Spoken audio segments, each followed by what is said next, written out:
Alright, time to shut these trucks. So Henry can take... You know what? No, we're tired of it. Hey! Give it to us! Why are you biffing us? We're gonna pay him back. Now! On! Faster!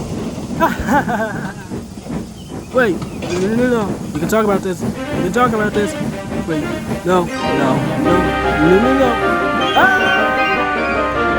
Help, listen! Let me help Caesar. This might go way down. Yeah. Why did they change to this line? No.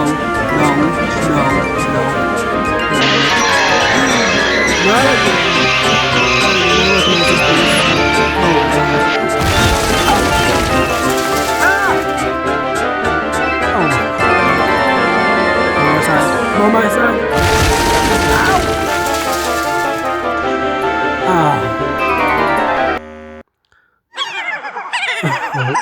Stay right there, Thomas. I'm going to help. Oh, hurry up, please. Well, Thomas, I see you found yourself in a predicament. Percy, this isn't the time. Thomas is obviously needs to go to works. Well, I didn't think I'd ever see today. But, I mean, at least that I can finally go have his branch line for a while. But I gotta take the rest, so I'll see you later when my driver gets back. Now, Thomas, hopefully the crash didn't impact you too bad. It did. It really did, Toby. Well, at least everyone is okay.